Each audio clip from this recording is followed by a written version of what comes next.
Hello, welcome back to Geek Lunch. I'm Chris, your host. Happy Easter. Hope you're all having a good break. News this week. Big news was Lucasfilm dropped the cast list of the Obi-Wan Kenobi TV show that's going to be coming to Disney Plus. And they announced it's starting to film this month. Sets are already have already been built over in California. Obviously, we'll go through it a bit. Obi-Wan Kenobi is Ewan McGregor, which everyone knew he was coming back at any rate, which is great news. He was probably the best part of the prequels. Then Hayden Christensen as Vader, which was rumoured.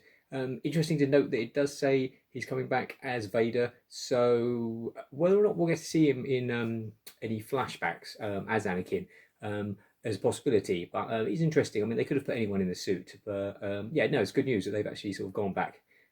Stuck with him, and some loyalty there. Joel Edgerton is back as Uncle Owen, and Bonnie Peace is back as Aunt Beru, which seems logical now. It's nothing I really thought about, but obviously, yes, if it's going to be set, I think it's about 10 years after Revenge of the Sith, so obviously Luke is, you would say, should be about 10 years old, so presumably we'll get to see a young Luke, I suspect, at some point. So obviously Aunt Beru and Uncle Owen are there. I wonder if maybe there'll be some confrontation, some angry words said with Obi-Wan, which obviously leaves him to go off into the desert, and so that animosity towards him that Uncle Owen's got at the beginning of A New Hope. I suspect we may see something like that. We've got Moses Ingram from the Queen's Gambit. She's also there. Kamal Nanjiani, who will next be seen in Marvel's The Eternals, which is coming out next year now. He's also in the cast, as is Indira Varma, who you may recognise from Game of Thrones, and Sung Kang from the Fast and the Furious movies, where he plays Han. Obviously, they didn't give any details of who these people were. Some would no doubt to be some Imperials. So that starts filming this month now. So I suspect that'll be next year. Obviously, we've still got Book of Boba Fett, I think, is the next live action Star Wars, which is coming this Christmas. I think then you've got The Mandalorian season 3, I think, has started filming. So I'm not sure when that'll be coming out. Presumably sometime next year. Then obviously you've also got the Andor series, which is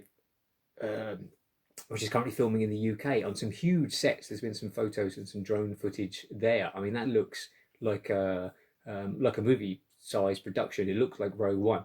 I'm really looking forward to that one. I think that's got the capacity of being the best one, I think. So all that's coming up.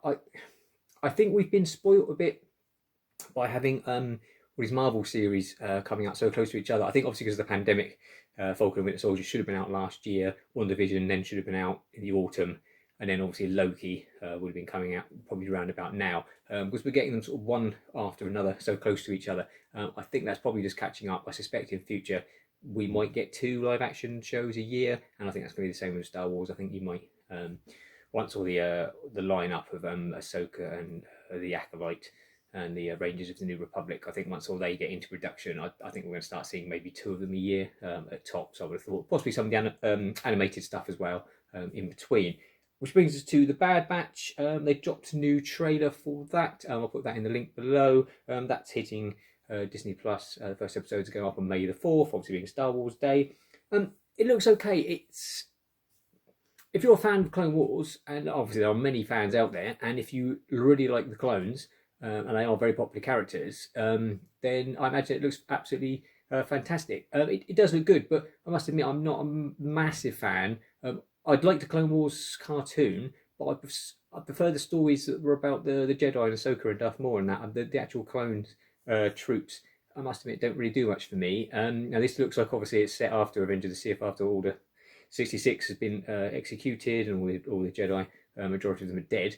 And it looks a bit like an old Saturday morning TV cartoon that we would have got, purely like things like He-Man and Thundercats and things like that. A lot of stuff that was designed purely to sell a toy line. You've basically got like these, I think it's 5 clones possibly, that have all got sort of different attributes, different names. They look very they strike me as just like, oh yeah, here's his sort of individual action figures that you can buy. It might be good. I mean, Ming-Na Wen is in it as Fennec Shand, the character that she plays in the second series of The Mandalorian. So yeah, I mean it does, and it looks. I mean the animation looks beautiful. Hopefully, hopefully I'm mistaken on that one. Obviously I should be watching it. I enjoy the Clone Wars. Don't get me wrong, and I'm sure I'll enjoy this. There's a lot of other sort of time periods or stories I wish they'd have told instead. But yeah, we'll see how that one goes on May the 4th. Also, I mentioned last week that the Disney Plus was putting up a whole bunch of the old Star Wars stuff. That's now up there. They've put it under the Vintage Collection, which is pretty cool. It looks they've sort of branded it like the old Kenner action figures with the sort of silver tram lines and stuff.